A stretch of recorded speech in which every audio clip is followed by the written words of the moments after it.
Hello everyone, welcome back. My name is Shivam और इस channel पर हम आपसे एजुकेशनल कंटेंट और केवीएस रिलेटेड अपडेट्स शेयर करते हैं।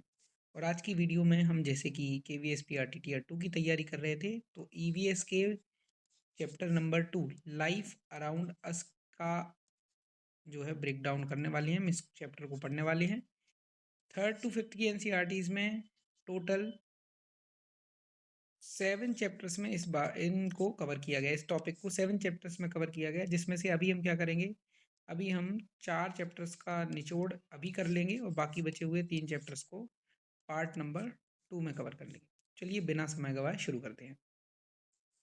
तो हमारे जो 3-4 पार्ट्स हैं उसमें से पहला पार्ट है वो क्या करता है, उस पार्ट में उस चैप्टर में जानकारी दी गई है प्लांट किंगडम को क्लासीफाई करना है ना, उनकी ग्रोथ हैबिट के आधार पर, उनके स्टेम स्ट्रक्चर के आधार पर कि प्लांट्स कितने टाइप में बटे हुए हैं।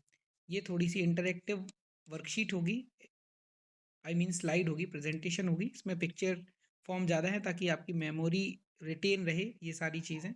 और इन्फॉर्मेशन बहुत ज़्यादा मैं आपके साथ शेयर नहीं करूँगा इसमें, क्योंकि आपको पता है कि थर्ड से फिफ्थ की जो बुक्स हैं उनमें कितनी ही इन्फॉर्मेशन रहेगी, तो बहुत कम ही इन्फॉर्मेशन है, वही इन्फॉर्मेशन आपके साथ शेयर करेंगे। लेकिन हम साथ ही साथ जो डिस्क्रिप्टिव क्वेश्चंस हैं उनका लेवल बढ़ा के लाए हैं, और उन्हीं जानकारी से, उतनी ही जानकारी से कैसे हम अच्छे प्रश्नों के उत्तर लिख सकते हैं और कैसे अच्छे प्रश्न बन सकते हैं, केवीएस उनको बना सकता है, वो सारी चीज़ें हम देखने वाले हैं।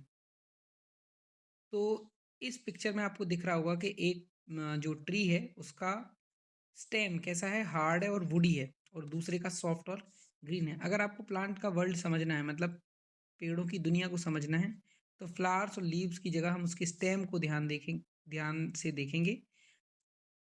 उसका टेक्सचर मतलब बनावट कैसा है, उसमें स्ट्रेंथ कितनी है और उसकी हाइट, यही सब डिसाइड करेंगे कि प्लांट का क्लासिफिकेशन कैसे होगा, वो क्या कहलाएगा, ट्री कहलाएगा, हर्ब कहलाएगा, श्रब कहलाएगा। सबसे पहले आते हैं ट्रीज पर। तो ट्रीज की डेफिनेशन क्या है? ट्रीज की डेफिनेशन है कि लार्ज जो प्लांट्स हैं anchored by roots that penetrate deep into the soil, जो जमीन में नीचे तक जाते हैं, कौन, जड़ें, और उनसे एंकर्ड हैं, लार्ज प्लांट्स, बड़े हैं। स्टेम प्रोफाइल क्या है कि वुडी स्टेम होगी, है ना, इसको ट्रंक कहा जाएगा, इसके स्टेम को ट्रंक कहेंगे, और थिक और हार्ड रहेगा। ग्रोथ पैटर्न क्या है? दूसरे प्लांट्स की तरह इनकी ब्रांचेस जो है वो क्या होंगी, बेस से टच नहीं होंगी, ग्राउंड में ऊपर लटकी हुई होंगी। तो ये प्लांट की खासियत है, जैसे मैंगो हो गया, बैनियान हो गया, पीपल हो गया, जैक फ्रूट हो गया, इन सब में। तो ये सब ट्रीज के अंडर आएंगे, क्लासिफिकेशन के अंडर। यह नेक्स्ट पिक्चर है। इस पिक्चर में आपको बताया जा रहा है बार्क का यूज़ क्या है, मतलब पेड़ की छाल का यूज़ क्या है, कि डायरेक्ट जो है छाल की वजह से जो स्टेम है वो डायरेक्ट कांटेक्ट में नहीं आता, जिसकी वजह से पेड़ अपना स्ट्रक्चर बनाए रखता है। और प्लांट का जो वेस्कुलर सिस्टम है, मतलब अंदर जो जाइलम फ्लोएम वाले पाइप वगैरह निकले हैं, उनको प्रोटेक्शन भी मिल रहा है, किसकी वजह से, इस आउटर थिक हार्ड लेयर की वजह से। तो बार्क का ये काम है, ये याद रखने वाली बात है। अब आते हैं कि श्रब्स किसको बोलेंगे। तो अभी ट्रीज की बात कर ली, अब आते हैं श्रब्स की। तो ये थोड़े मीडियम साइज्ड होते हैं और बुशी मतलब झाड़ीदार थोड़ा सा इनका अपीयरेंस होगा, और इनका जो स्टेम होगा वो कैसा होगा, हार्ड होगा, थोड़ा सा कट, वुडी तो होगा लेकिन ट्रीज की तरह मोटा नहीं होगा, थिनर होगा, है ना। ग्रोथ पैटर्न क्या है? Instead of one main trunk, मतलब इनका एक ट्रंक ना होकर बहुत सारे स्टेम हो जाते हैं। तो branching out very closely to the ground, ground के पास ही अपनी शाखाओं में क्या हो जाते हैं, बट जाते हैं। और जो ट्रीज होते हैं बहुत ऊपर बढ़ते हैं। एग्जाम्पल क्या है? हिबिस्कस हो गया, रोज हो गया, तुलसी हो गया, करी लीफ हो गया, मतलब गुड़हल, गुलाब, तुलसी, ये सारी चीज़ें। ये इंपॉर्टेंट फैक्ट है, इसको आप नोट कर लीजिएगा कि जो आप दाल खा रहे हैं, जो मतलब आपके भोजन का मुख्य अंग है, वो एक्चुअल में क्या है, श्रब्स के सीड्स हैं। मतलब एक्चुअली वो श्रब्स हैं, ट्रीज या प्लांट के अंदर नहीं आ रहे, श्रब्स के अंदर आ रहे हैं। तो तुअर, मसूर, मूंग, उड़द, ये सारी क्या है, आप श्रब्स हैं। बात करते हैं कि हर्ब्स क्या हैं। तो हर्ब्स जो हैं उनका तना बड़ा ही क्या है, सॉफ्ट है, मुलायम है, ये स्मॉल प्लांट्स हैं। और ये अलग से समझ में आ जाते हैं क्योंकि ये वुडी नहीं होते, मतलब हार्ड नहीं होते, थोड़े, है ना, सॉफ्ट ग्रीन और टेंडर इनका स्टेम होता है, झुका हुआ, है ना। This makes them more delicate, नाजुक बनाता है ट्रीज और शब से, किसको, उन पेड़ों को, मतलब पौधों को। मिंट हो गया, टोमेटो हो गया, कोरिएंडर हो गया, मस्टर्ड हो गया, मतलब पुदीना, टमाटर, धनिया, ये सारे किसके अंदर आएंगे, हर्ब्स में आएंगे। इसके बाद अब आएगी क्या, ग्रास के। ग्रास क्या है, तो ग्रास स्पेसिफिक टाइप की हर्ब्स हैं, मतलब हर्ब्स के अंडर ही आ रही हैं grasses, that are characterized by hollow stems and long and thin flat leaves. मतलब स्टेम्स इनके कैसे हैं, अंदर से हॉलो हैं, और लीव्स जो हैं वो फ्लैट हैं बिल्कुल, और थिन है, पतली पतली, तो वो घास का स्ट्रक्चर बनाएंगे। अब घास के बारे में दो बहुत इंपॉर्टेंट बात है, जैसे वीट और राइस हमारे मेजर ग्रेन्स हैं, एक्चुअली लार्ज ग्रासेस के अंदर आ रहे हैं, वो भी ग्रास के अंदर आ रहे हैं ना, मतलब गेहूं और चावल। इसके अलावा मेजर ग्रीन ग्रासेस कौन कौन सी हैं, बाजरा, ज्वार, रागी, ये सारी ग्रास के अंदर आ रही हैं। सबसे ऊंची ग्रास क्या है, तो सबसे ऊंची ग्रास जो है वो बाम्बू है, मतलब ये ग्रास के अंदर आ रहा है, ट्री के अंदर नहीं आ रहा है ना। और वैसे ही स्वीटेस्ट ग्रास क्या है, शुगर केन, तो ये भी याद रखना, ये भी टॉल है और ग्रास के अंडर आती है। तो हमने देखिए कुछ कुछ का जो स्टेम होता है वो थोड़ा सा वीक होता है, किसी का कुछ स्ट्रांग होता है, लेकिन किसी का इतना वीक हो कि भाई वो खड़ा ही ना हो पाए, प्लांट ऊपर की तरफ जा ही ना पाए, तो फिर क्या होगा, तो या तो वो किसी का सपोर्ट लेंगे तो कहलाएंगे क्लाइमर्स, और अगर सपोर्ट नहीं लेंगे तो वहीं फैल जाएंगे तो कहलाएंगे क्रीपर्स, है ना। तो क्रीपर क्या होंगे, हॉरिजॉन्टली स्प्रेड करते हैं, और क्लाइमर्स किसी का सपोर्ट लेके क्या करते हैं, वर्टिकली स्प्रेड करते हैं। किसका सपोर्ट ले सकते हैं क्लाइमर्स, वॉल्स का सपोर्ट ले सकते हैं, स्टिक्स का, या दूसरे ट्रीज का भी सपोर्ट ले सकते हैं। एग्जाम्पल के लिए मनी प्लांट हो गया, जैस्मिन हो गया, बॉटल गार्ड हो गया, तो चमेली का, और ये लौकी, ये सारी चीज़ें कहीं में आएंगी क्लाइमर्स में, क्योंकि ऊपर चढ़ती हैं ये। वहीं क्रीपर के अंदर क्या आएगा, जो कि हगिंग द ग्राउंड है ना, मतलब जमीन को हक कर रहे हैं, क्या क्या, पंपकिन हो गया, वाटरमेलन हो गया, तो इनको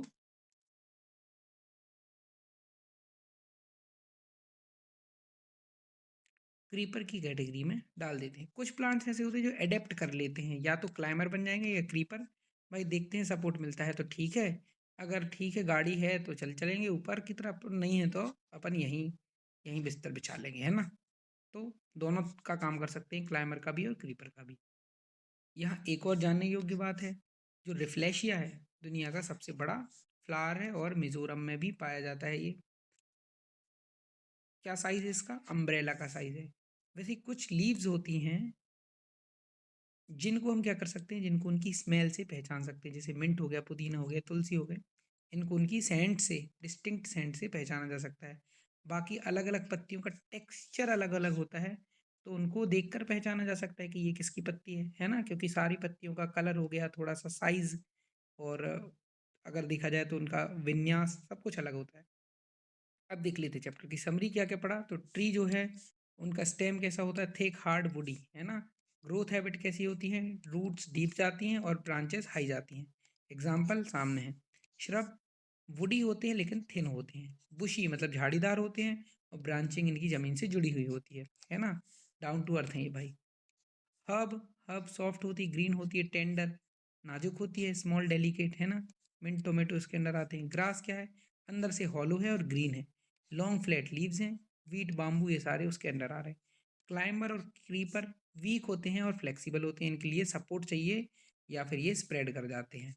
तो मनी प्लांट हो गया, पंपकिन हो गया, ये सारी चीज़ें क्लाइंबर क्रीपर के अंदर आएंगी। अब आते हैं पार्ट 2 पर, जिसमें क्या है, एनिमल्स और प्लांट्स के बीच में रिलेशन बताया गया कि कैसे वो एक दूसरे पर डिपेंडेंट हैं और क्या क्या चल रहा है। अब थोड़ी सी सॉइल की चर्चा की गई है। सॉइल मतलब मिट्टी क्या है, तो मिट्टी अर्थ की टॉप मोस्ट लेयर बनाती है ना। और ये कैसे बनी हुई है, जब छोटे छोटे पत्थर, जो पत्थर हैं वो छोटे छोटे पीसेस में टूट जाते हैं, है ना, उसके साथ ऑर्गेनिक मटेरियल भी कंबाइन हो जाए, जैसे पुरानी बूढ़ी लीव्स, है ना, जो सड़ चुकी हों, सूख चुकी हों, रूट्स हो गए, स्टेम्स हो गए, वो सारी चीज़ें मिल जाती हैं तो मिट्टी बनाती हैं। मिट्टी अलग अलग तरह की होगी, ड्राई, ग्रेनी, रफ हो सकती है, हार्ड हो सकती है, डैम्प और स्मूथ हो सकती है। इसके अंदर बहुत सारे जानवर्स भी अपना घर बनाते हैं, है ना, उसमें निवास कर रहे हैं, हैबिटेट है उनका। तो जैसे अर्थ वॉर्म्स हो गए, एंट्स हो गए, बीटल्स, ये सारी चीज़ें उसके अंदर रहती हैं। तो आगे जो ग्रीन कैनवास, ग्रीन कैनवास का मतलब है ग्रीन लीव्स क्या क्या काम कर रही हैं, अलग अलग जो लिविंग बीइंग्स हैं उनके लिए, अलग अलग लिविंग बीइंग्स के लिए कैसे हेल्प कर रही हैं। तो किसी को छुपने में मदद कर रहे हैं ना, तो किसी के लिए ट्रांसपोर्टेशन का काम कर रहे हैं, मतलब ब्लैक आंट्स होती हैं वो, ये इसका शिरा विन्यास है, इसको बिजी रोड की तरह ट्रीट करती हैं। वहीं ये जो हमारा रेड स्टिंक बग है, ये इसके अंडर सेल क्या लेता है, शेल्टर लेता है और अपने आप को बचाता है। वैसे ही ये जो हमारी मोट है, ये उसमें परफेक्टली ब्लेंड हो जाती है, उसी की तरह फ्लैट चिपक जाती है ना। वहीं आउल जैसे एनिमल्स जो बर्ड्स हैं, है ना, वो क्या करते हैं, ट्री के ट्रंक में रहते हैं, हॉलो एरिया में जब भी इनको मिलता है। वहीं लेपर्ड जैसे एनिमल्स जो हैं वो क्या करते हैं, इसकी ब्रांच पर रेस्ट करते हैं। वहीं अलग अलग जो बर्ड्स हैं वो भी ट्रंक पर डिपेंडेंट हैं अपने हैबिटेट के लिए। ये हमारी टेलर बर्ड है जो कि स्टिच करती है लीव्स को, और लीव्स का यूज़ करके फिर क्या करती है, हमारा उसमें घोंसला बनाती है। वैसे ही जो क्रो है, क्रो उसमें सीधा घोंसला बना के रहता है, प्रॉपर घोंसला बनाता है, और ये वीव करती है।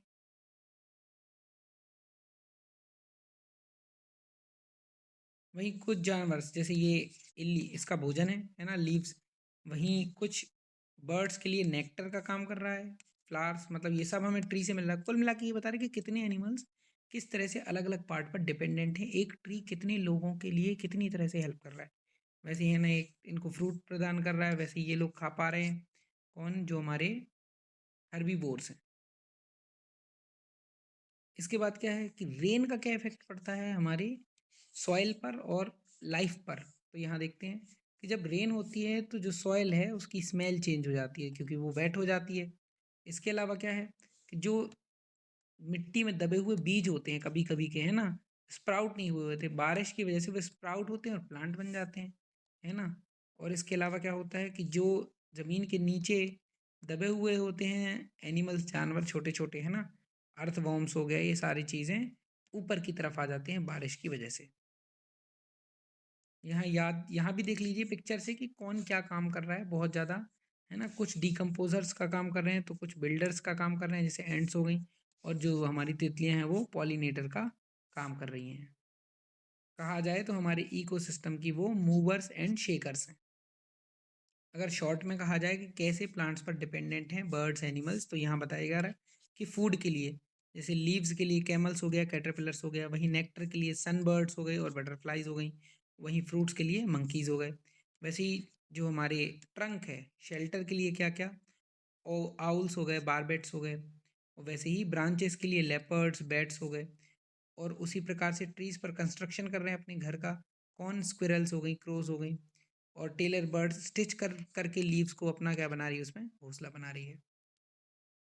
एक सिंपल सा कोट अगर ये याद रख लेंगे तो एक क्वेश्चन का आंसर देने में सहूलियत होगी कि plants are never just plants. Plants केवल प्लांट्स नहीं है, सिटीज़ हैं वो तो, डाइनिंग हॉल्स हैं, नर्सरीज हैं। To protect a plant is to protect an entire community of birds, insects and mammals. मतलब अगर किसी प्लांट को प्रोटेक्ट कर रहे हो, बचा के रख रहे हो, तो पूरे के पूरे बर्ड्स, इंसेक्ट्स और मैमल्स की कम्युनिटी को बचा के रख रहे हो आप। अब यहाँ से आता है हमारा पार्ट 3, चैप्टर है लिविंग विथ नेचर। तो सबसे पहले तो ये है कि कैसे हम क्या कर रहे हैं, जो एनिमल्स हैं और प्लांट्स आपस में कैसे एक दूसरे डिपेंडेंट है, ये और बात करता है हमारा पार्ट 3। सबसे पहले तो हम एनिमल्स से कैसे अपना होम शेयर कर रहे हैं। तो कई एनिमल्स और प्लांट्स के साथ हम अपना होम शेयर करते हैं, कुछ को तो हम ऑन पर्पस लेके आते हैं, जैसे पेट्स हो गए या पॉटेड प्लांट्स, गमली वमली लगा लेते घर में। लेकिन कुछ अनइनवाइटेड गेस्ट गेस्ट भी होते हैं हमारे घर में, जैसे इंसेक्ट्स हो गए, कुछ बर्ड्स हो गए। कबूतर घर में जगह बना लेता है ना बालकनी में। वैसे ही अगर देखा जाए तो चींटियाँ आ जाती हैं अंदर, छिपकली होती है, मकड़ी होती है, ये सारे अनइनवाइटेड गेस्ट कहलाएंगे, है ना। केयरिंग फॉर अदर्स, तो हम हेल्प कर सकते हैं एनिमल्स की और प्लांट्स की, उनको फूड देकर, वाटर देकर और शेल्टर देकर। एक सेफ्टी टिप क्या है, सेफ्टी टिप ये है कि एनिमल्स को हर्ट नहीं करना है ना। मोस्ट एनिमल्स तभी आपको हर्ट करेंगे लोगों को जब या तो उनको स्केर्ड या थ्रेटेंड फील हो रहा हो, डर लग रहा हो, तभी कर सकते हैं, वरना ऐसे जानवर जनरली लोगों को नुकसान नहीं पहुंचाते। कुछ जनरल बात है ये। अब फिर अगला क्वेश्चन है कि वाई वी नीड प्लांट्स, क्यों ज़रूरत है उनकी। तो भाई हमें फूड दे रहे हैं, दूसरे मटेरियल्स दे रहे हैं, हाउस फर्नीचर के लिए, क्लॉथ्स बनाने के लिए फाइबर मिल रहा, कॉटन वगैरह।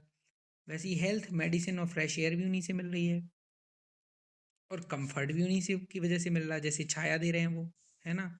और एनिमल्स के लिए भी क्या कर रहे हैं, शेल्टर का काम कर रहे हैं। अब बात आती है कि प्लांट्स और एनिमल्स एक दूसरे की हेल्प कैसे करते हैं। तो जैसे एक है सीड स्प्रेडिंग, जैसे मंकी जैसे एनिमल्स क्या करते हैं, खाने को खाते हैं थोड़ा बहुत और उसके सीड्स को यहाँ वहाँ फेंक देते हैं, जिसकी वजह से नए प्लांट्स उगते हैं। तो यहाँ हो गई ना प्लांट्स की मदद। एक्सीडेंटल प्लांटिंग, जैसे स्क्विरल होती हैं जो गिलहरियाँ है ना, वो थाउजेंड्स ऑफ ट्रीज प्लांट कर देती हैं बिकॉज दे बरी नट्स, मतलब मूंगफली वगैरह और नट्स जो है उनको वो क्या कर देती हैं, बरी कर देती, गाड़ देती ज़मीन में, एंड देन फॉरगेट, फिर भूल जाती हैं वो कि उन्होंने कहाँ उसको क्या किया था, छुपाया था। तो भूल जाती हैं, फिर बारिश होती है तो यही स्प्राउट करके फिर क्या बन जाती हैं, प्लांट बन जाते हैं। तो ये भी एक्सीडेंटल प्लांटिंग करती हैं। नेक्स्ट है animal waste helps make the soil fertile so plants can grow better. Animal का जो वेस्ट है उसकी वजह से सॉइल जो है वो हमारी मिट्टी है उसकी उर्वरता बढ़ती है, तो प्लांट अच्छे से उगेंगे। और होम्स, ट्रीज जो हैं वो बर्ड्स, स्क्विरल्स, मंकीज और दूसरे क्रीचर्स के लिए होम प्रोवाइड करा रहे हैं। तो एक तरह से ये ट्रीज एनिमल्स की हेल्प कर रहे हैं और यहाँ एनिमल ट्रीज की हेल्प कर रहे हैं। अब यहाँ जानने योग्य बात और सबसे इम्पोर्टेंट इस चैप्टर में है ना, ग्रे वैकटेल्स जो होती हैं, वलाती कुरुवी तमिल में बोलते हैं, these birds fly from cold mountains to warm places like Valparai Tamil Nadu. तो तमिलनाडु में आते हैं ये है ना, ठंडे प्रदेशों से ड्यूरिंग विंटर, ठंडी के दौरान, क्योंकि वहाँ और ठंड हो जाती होगी उस समय। The people there celebrate their arrival with posters and sweets, posters और स्वीट के साथ उनका अराइवल सेलिब्रेट करते हैं लोग। कहाँ? तमिल में, तमिलनाडु में। प्लांट फ्रेंड्स टॉकिंग, आपको ये पता है कि ये प्रूवन फैक्ट है कि अगर आप किसी पेड़ से बात करेंगे तो ये आपको बेटर फील कराएगा जब आप एंग्री हों, सैड हों या फिर हैप्पी भी हों तो भी। Ants, ants are very clever and busy, they love different type of food like sugar, fried snacks and grains. मतलब एंट्स को अलग अलग तरह का खाना बहुत पसंद होता है, बिल्कुल इंसानों की तरह। चलिए अब करते हैं हम एमसीक्यू सॉल्व कुछ, और इसके अलावा डिस्क्रिप्टिव। आज के लिए इतना ही रहने देते हैं। तो पहला क्वेश्चन कह रहा है कि a researcher finds a plant, एक रिसर्चर उसको एक प्लांट मिलता है with several brown woody stems, बहुत सारी ब्राउन ब्राउन वुडी स्टेम्स हैं उसकी। तो बहुत सारी होती हैं तो हमें पता है वो किसकी होती हैं, श्रब की होती हैं। अगर पूरा ना भी पढ़ें तो यही हमें उसका आइडिया मिल चुका है। नेक्स्ट है वाइल स्टडिंग एग्रीकल्चर, एग्रीकल्चर पढ़ते समय स्टूडेंट नोट्स, एक स्टूडेंट नोट करता है that grains like paddy and wheat are actually. तो एग्रीकल्चर पढ़ते की स्टडी करते समय एक स्टूडेंट नोट कर रहा है कि जो पैडी और व्हीट जैसे ग्रेन्स हैं, दाने हैं, असल में क्या हैं, असल में वो सीड्स हैं ऑफ लार्ज ग्रासेस, है ना, बड़ी बड़ी घास के सीड्स हैं। अगला क्वेश्चन कहता है, अगला क्वेश्चन है, आप बॉटनिकल गार्डन फीचर्स, एक बॉटनिकल गार्डन में क्या फीचर कर रही है, स्पेशल ग्रास, एक खास तरह की घास that lives longer than just a year, जो कि एक साल से ज़्यादा ही चलती है ना, मतलब सारी घासें जनरली उनकी लाइफ स्पेन होता है 1 ईयर का। तो इनमें से वो प्लांट क्या हो सकता है? तो सही आंसर है हमारा बाम्बू, जो है इसका लाइफ स्पेन एक्चुअल में 60 to 120 ईयर्स के आसपास होता है, इसलिए इसको पेरेनियल ग्रास भी कहते हैं, सदाबहार घास, है ना, क्योंकि ये हमेशा जो होती है इसकी लाइफ स्पेन बहुत ज़्यादा होता है। If a money plant is grown in an open field, एक ओपन फील्ड में अगर मनी प्लांट को ग्रो किया जा रहा है विथ नो वॉल्स और स्टिक, पास में कोई स्टिक्स नहीं है, वॉल्स नहीं है, तो it will most likely behave, जब भाई ऊपर जाने के लिए कुछ है नहीं तो ऐसे जाएगा फिर वो, तो फिर वो क्रीपर की तरह बिहेव करेगा। एक सॉइल का सैंपल है, मतलब मिट्टी का, उसमें ब्रोकन अप टूटी हुई रॉक्स हैं, ओल्ड लीव्स हैं, पत्तियां हैं, and remains of dead insects, मतलब डेड इंसेक्ट्स का अवशेष है। दिस कन्फर्म, ये कन्फर्म करता है कि सॉइल कैसी है, ओनली अबायोटिक मटेरियल, पिछली वीडियो में हमने बात की थी अबायोटिक मतलब जो अजैविक हैं, लेकिन इसमें तो भाई डेड इंसेक्ट्स भी हैं तो जैविक मटेरियल भी था। अब mixture of rock pieces and biotic material, तो ये तो अभी तक सही है। प्योर ऑर्गेनिक वेस्ट, वेस्ट की तो चर्चा है नहीं, कॉम्पैक्टेड क्ले, तो ये हमारा ऑप्शन नंबर बी सही हो जाएगा यहाँ। नेक्स्ट है कि कौन सा बर्ड आर्किटेक्चरल स्किल्स जो है वो डिस्प्ले करता है लीव्स को स्टिच करके, वो है टेलर बर्ड। नेक्स्ट है why do certain insects only emerge after a heavy monsoon rain, कुछ इंसेक्ट्स जो हैं वो केवल बहुत ज़्यादा बारिश, तेज बारिश होने के बाद ही क्यों इमर्ज होते, क्यों दिखते हैं, सांप वगैरह हो गया है ना, और हमारे केंचुए हो गए, अर्थवॉर्म, तो they are created by the rain, क्या बारिश उनको बनाती है? बिल्कुल नहीं। They wait in the soil for moisture to emerge, they fly from the mountains with the wind, तो ये बिल्कुल नहीं है। They grow from the seeds in the soil, तो ये क्या करते हैं, सॉइल को वेट करते हैं कि भाई मॉइस्चर की वजह से वो थोड़ी सी उठ जाएगी, है ना, फिर उसमें से उनको गैप बन जाएगा, रास्ता मिल जाएगा, तो आसानी से वो बाहर आ सकते हैं। नेक्स्ट क्वेश्चन क्या कह रहा है कि रिलेशनशिप वो बताइए जहाँ एक मंकी मतलब एक बंदर ने मैंगो खाया और उसका सीड यहाँ वहाँ फेंक दिया। तो क्या ये ह्यूमन इंटरवेंशन हुआ? बिल्कुल नहीं। कंपटीशन फॉर रिसोर्स हुआ? बिल्कुल नहीं। एक्सीडेंटल डिस्ट्रक्शन हुआ? बिल्कुल नहीं। तो क्या हुआ? Animal aided plant dispersal. Next है a person who is unable to see can still identify a jackfruit और गुआवा प्राइमरीली बाय इट्स। मतलब एक व्यक्ति जो देख नहीं सकता है ना, फिर भी वो गुआवा को या जैक फ्रूट को क्या कर लेगा? आसानी से पहचान लेगा। क्यों? लीफ टेक्सचर की वजह से? क्या डिस्टिंक्ट स्मेल की वजह से? कि बार्क पैटर्न की वजह से? या फिर स्टेम थिकनेस की वजह से? तो ऑब्वियस बात है कि भाई जब वो क्या नहीं कर सकता, जब वो देख नहीं सकता तो स्मेल करेगा, इसलिए डिस्टिंक्ट स्मेल इसका सही आंसर हो जाएगा। नेक्स्ट है जो ग्रेव वैगटेल्स हैं, है ना, वलपराइज में आती हैं, वो क्या सिग्निफाई करती हैं? Migration from cold mountains during winter. अब आते हैं डिस्क्रिप्टिव क्वेश्चन पर। बहुत अच्छा डिस्क्रिप्टिव क्वेश्चन है।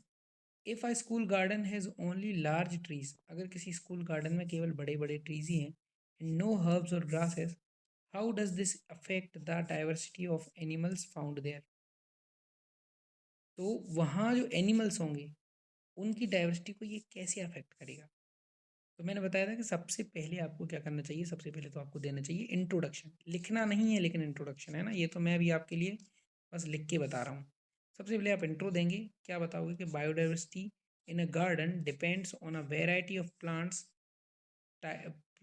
Plant types providing different habitats. मतलब किसी गार्डन में जो बायोडाइवर्सिटी है वो प्लांट्स की वेराइटी पर डिपेंड करती है। फिर आगे क्या लिखना है आपको? जो बड़े ट्रीज होते हैं प्राइमरीली किसको सपोर्ट करेंगे? अब पता है ट्रीज बड़े हैं तो उनमें वो छेद हो सकते हैं अंदर, है ना, तो आउल्स, बारबेट्स, स्क्विरल्स ये सब आसानी से रह सकते हैं इनके हॉलो का यूज़ करके, और ब्रांचेस का यूज़ कर सकते हैं नेस्ट बनाने के लिए। हाउएवर लेकिन हर्ब्स नहीं हैं, छोटी छोटी ग्रासेस नहीं हैं, the garden would lack a food source for shelter for ground level creature.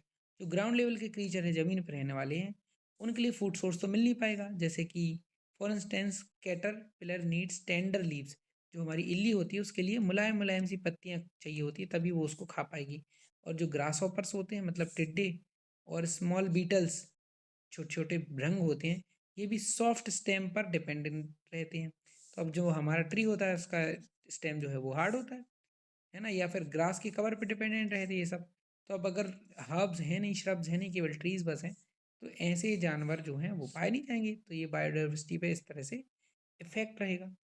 तो क्या लिखा हुआ है? देयर फॉर, इसीलिए, a lack of plant diversity leads to an ecological imbalance. तो प्लांट डाइवर्सिटी की कमी की वजह से इकोलॉजिकल इम्बेलेंस होता है, excluding many insects and small herbivores, जिसकी वजह से स्मॉल हर्बीवोर्स और इंसेक्ट्स एक्सक्लूड हो जाएंगे उस इकोसिस्टम के अंदर। अगर आप इसका कोई और बेहतर आंसर लिख सकते हैं तो या तो कमेंट में या फिर पिन कमेंट में जो हमारे पास टेलीग्राम चैनल की लिंक है आपके पास, उस पर आप क्या करिए, पोस्ट करिए इसका आंसर। ऐसे ही दो क्वेश्चन और हैं और फिर एक असाइनमेंट का क्वेश्चन है आपके लिए। तीनों मैं आपके साथ शेयर कर दे रहा हूँ, कुछ देर बाद मैं आपके साथ पीडीएफ भी शेयर कर दूंगा, उस पीडीएफ को देख लीजिएगा। इस पीडीएफ में सारे आंसर्स भी मिल जाएंगे आपको, और असाइनमेंट वाला क्वेश्चन जरूर करके उसका आंसर पोस्ट करिए। अगर आप पोस्ट नहीं करना चाहते हैं तो वो चैट जीपीटी को किसी को दीजिए और उससे कहिए कि मेरा ये आंसर चेक करें। क्वेश्चन देख लेते हैं एक बार और। यू सी अ पर्सन, आप एक इंसान को देखते हैं, trying to remove a bird's nest from low growing shrub. एक लो ग्रोइंग श्रब से एक बर्ड का नेस्ट रिमूव करते हुए आपने एक इंसान को देखा। Using concept from the text explain why this act disrupts ecological harmony. बताओ कि ऐसी ऐसी एक्ट उसने ऐसा जो किया है, क्यों इकोलॉजिकल हार्मोनी, हार्मोनी मतलब पीस, शांति, है ना, उसको क्या कर रही है, भंग कर रही है। तो आप सबसे पहले क्या बताओगे कि इकोलॉजिकल हार्मोनी क्या होती है? Is built on the mutual respect, mutual respect से बनती है ये, and well being of all living beings in a shared environment, और सारे लोगों की वेल बीइंग से, है ना, जितने भी लिविंग बीइंग्स हैं, जितने भी सजीव हैं, उन सबका भला हो, उससे बनती है इकोलॉजिकल हार्मोनी। अब आगे क्या लिखोगे कि जो टेलर बर्ड्स होते हैं एंड क्रोज, वो प्लांट पर क्या करते हैं, रिलाई करते हैं अपने सर्वाइवल के लिए। उनकी लीव्स, उनकी ट्विग्स का यूज़ करते हैं घोंसले बनाने में, है ना, ताकि उनके जो बच्चे हैं उनको रेयर कर पाए, rearing for their young. Removing a nest, एक घोंसला हटाने से डायरेक्टली थ्रेटन्स एनिमल लाइफ, इसकी वजह से एनिमल लाइफ थ्रेटन हो रही है। Disrupt the balance where animals and plant support each other, उस बैलेंस को भी डिसरप्ट कर रहा है जहाँ एनिमल प्लांट एक दूसरे को सपोर्ट करते हैं। Kindness and compassion toward these creatures are essential for a healthy society, एक हेल्दी सोसाइटी के लिए ऐसे क्रीचर्स, ऐसे प्राणियों के प्रति काइंडनेस, दयालुता और कंपैशन बहुत ज़रूरी है। तो आगे कंक्लूजन क्या लिखेंगे कि protecting these habitats ensure that we continue to live in balance with nature, ऐसे जानवरों के, ऐसे एनिमल्स और बर्ड्स के हैबिटेट्स को प्रोटेक्ट करने से ये चीज़ इंश्योर रहेगी, है ना, सुनिश्चित रहेगी कि हम नेचर के साथ बैलेंस में जीते रहेंगे। ऐसे तीसरा क्वेश्चन कह रहा है कि जो इंटरडिपेंडेंस है एनिमल्स और प्लांट्स के बीच में, कैसे ये इंश्योर करती है फॉरेस्ट रीजनरेशन।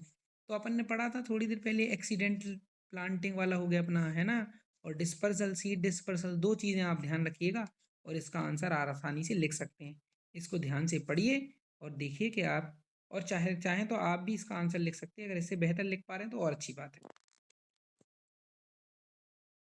एक असाइनमेंट वाला क्वेश्चन, ये आपको खुद करना है, इसकी कोई आंसर की मैं अभी आपको प्रोवाइड नहीं करा रहा हूँ।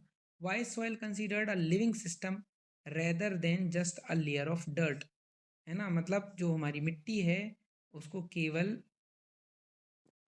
धूल की परत ना समझकर एक पूरा का पूरा लिविंग सिस्टम क्यों कंसीडर किया जाना चाहिए, क्यों समझना चाहिए। आपको जो रिसोर्सेज मिले हैं, सोर्सेज मिले हैं, उनसे क्या करिए, एविडेंस प्रोवाइड करते हुए अपने आंसर को सपोर्ट करिए। ठीक है, तो इसको आप करिएगा, या तो आप इसको कमेंट में लिखिए या फिर हमारा KVSPRT Tier 2 का जो ग्रुप बना हुआ है उस पर पोस्ट करिए। तो आज की वीडियो में बस इतना ही। धन्यवाद, आपका दिन शुभ हो। इसका पार्ट 2 बहुत जल्दी ही आने वाला है। Thank you.